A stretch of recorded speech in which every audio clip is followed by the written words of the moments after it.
తాము అధికారంలోకి వచ్చిన వెంటనే ఏపీలో సంపద సృష్టిస్తాము అని చెప్పినటువంటి చంద్రబాబు నాయుడు ఇప్పుడు ఆ పనిలో పడ్డారు.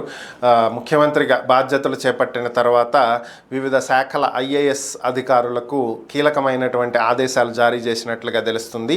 భారత్లో ఇండియాలో ఏ ఏ పరిశ్రమలు పెట్టుబడి పెట్టడానికి ఆలోచనలు చేస్తున్నాయి, ఇతర దేశాలకు సంబంధించిన పరిశ్రమలు కావచ్చు, లేదా దేశంలోనే వివిధ పరిశ్రమలు వివిధ రాష్ట్రాలలో ఎక్స్పాన్షన్ ప్లాంట్లు కానీ లేదంటే కొత్త పరిశ్రమలు కానీ పెట్టాలని ఎవరు చూస్తున్నారనేటువంటి అంశాలను ఏ రోజుకు ఆ రోజు తెలుసుకుని ఎప్పటికప్పుడు తనకి అందజేయాలి అని చెప్పి ఆదేశాలు ఇచ్చినట్లుగా తెలుస్తుంది. దీంతో పాటుగా పరిశ్రమలకు సంబంధించి ప్రత్యేక మ్యాగజైన్స్ ఢిల్లీ, ముంబై కేంద్రంగా రిలీజ్ అవుతూ ఉంటాయి.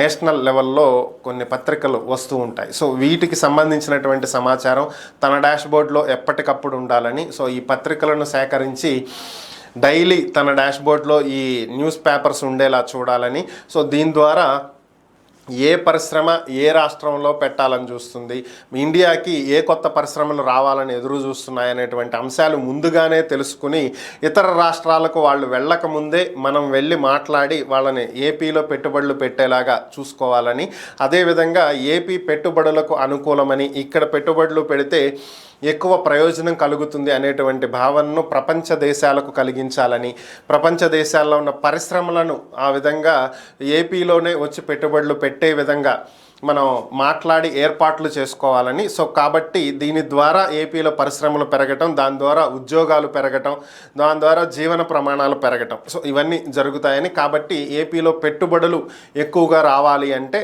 మనం అప్రమత్తంగా ఉండి ఎప్పటికప్పుడు సమాచారాన్ని సేకరించి తగినటువంటి ఏర్పాట్లు చేసుకోవాలని చెప్పి అధికారులకు ఆదేశాలు ఇవ్వటం జరిగింది.